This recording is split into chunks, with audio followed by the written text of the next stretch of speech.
So this is the second white woman in recent memory that has been rewarded for standing up for herself against random, aggressive, and rude people of color, and I'm here for it.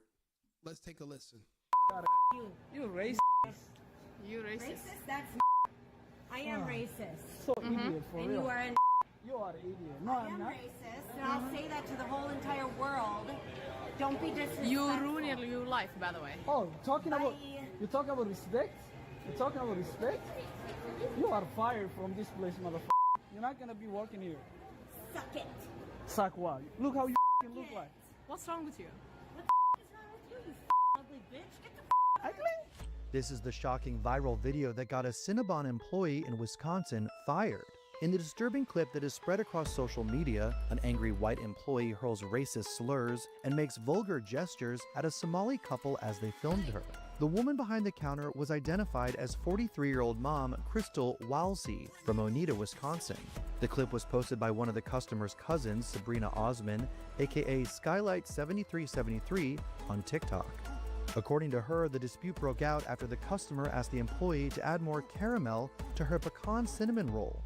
The ugly incident went down at Bay Park Square Mall in Ashwaubenon, Wisconsin, near Green Bay on Friday, December 5th. Just a few days after President Trump called Minnesota's Congresswoman Ilhan Omar garbage. She is Well, look, their side of the story sounds like a bunch of bullshit.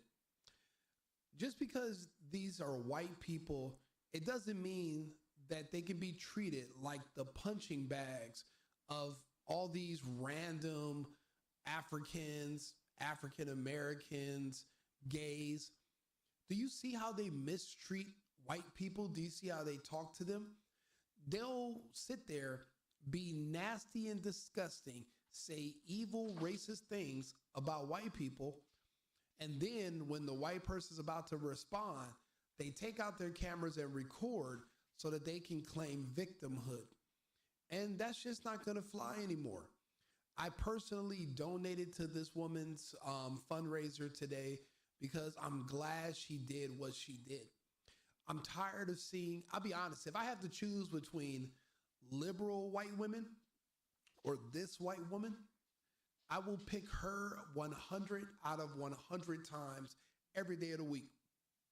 I'm so sick of all the fake liberal, fake Democrat, fake loving, love is love bullshit with these people. Be authentic, be your real self.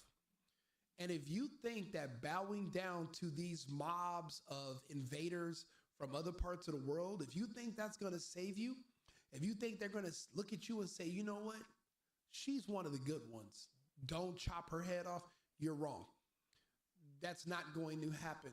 And you're going to have to learn to defend yourself.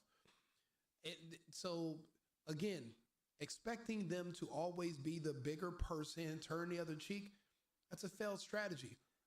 This is a hardworking American woman, and she has to sit there and watch all of these illegals come to the country.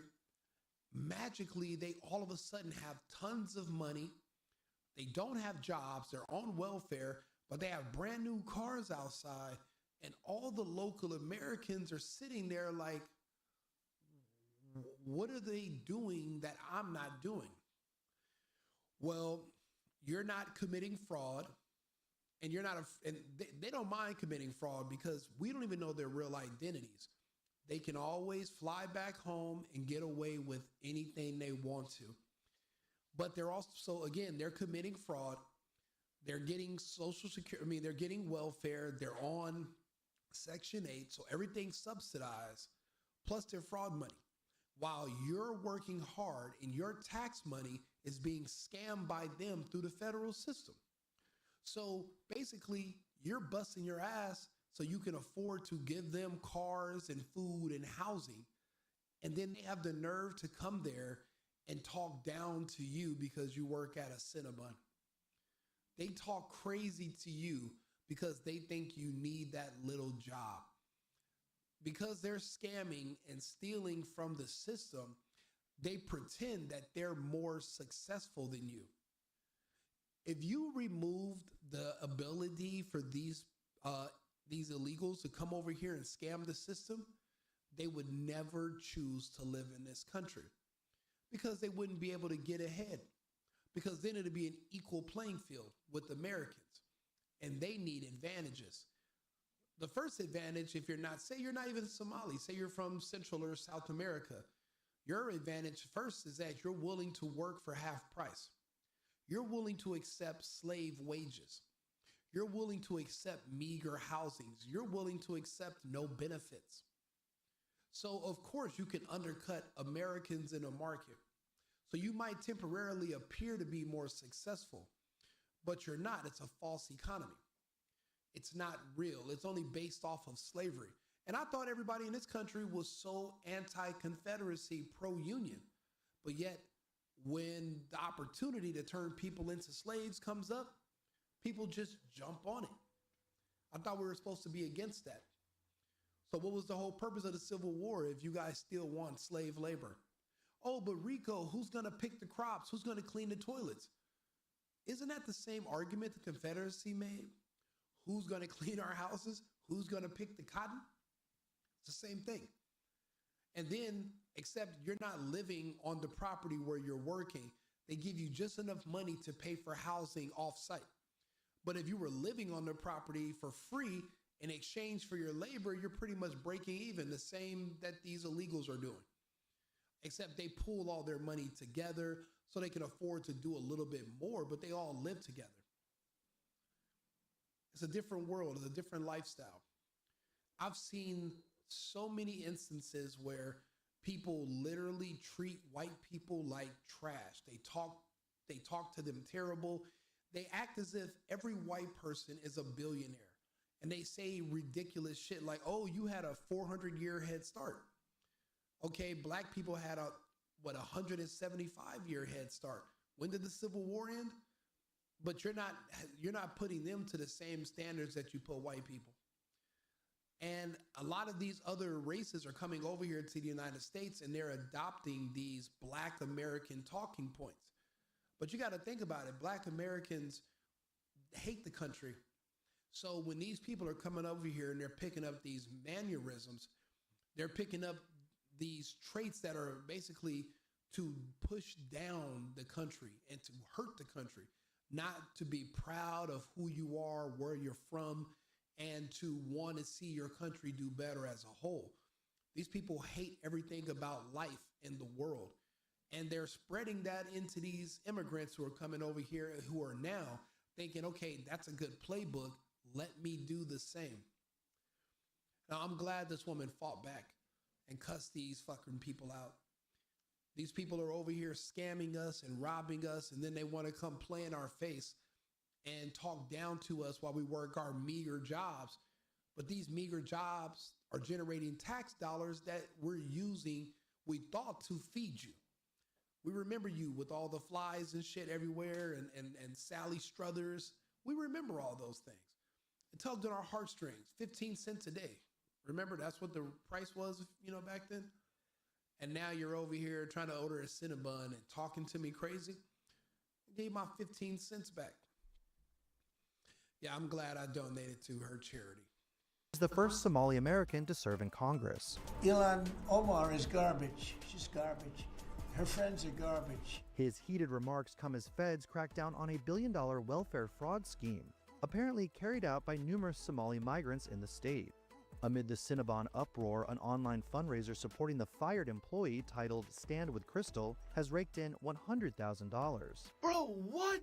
Cinnabon shared this statement on X. We've seen the disturbing video from the Cinnabon bakery in Ashwaubenon, Wisconsin, and we do not condone this behavior. The former employee was immediately terminated by the franchise owner. Their actions do not reflect our values or the welcoming experience every guest deserves.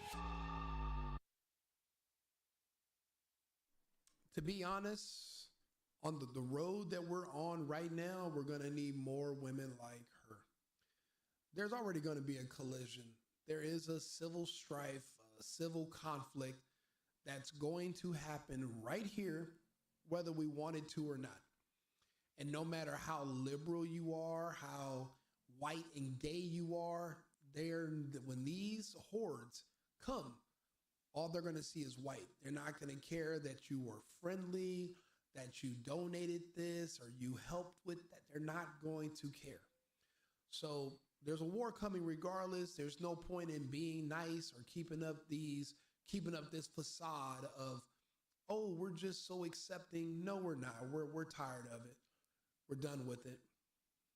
And I'm glad we're doing away with it. People are going to start being their real selves, and people are going to fight back. So prepare. There should be, hopefully this inspires more copycat situations. Everyone's not going to just acquiesce, bow down, and just roll over. Some people are going to fight back. And honestly, with her words, she's going viral. It's being seen around the world. It's inspirational. You don't have to take these abuses.